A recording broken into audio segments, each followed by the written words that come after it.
to do is to chop the garlic into small dice.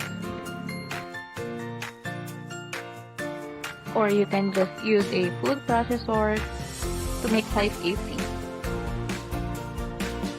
and fast.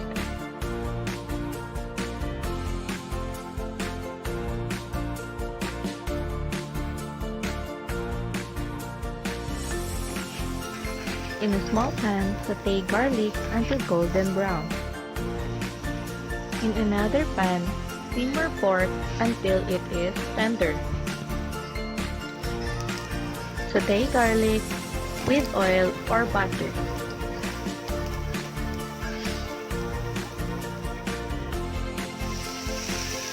Then add the sliced mushroom,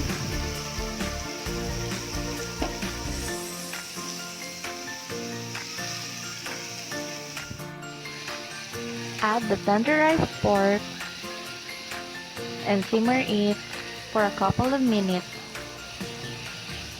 Then you can add the seasoning, the spices, and herbs that you want to put, and until it looks like this. And it's done.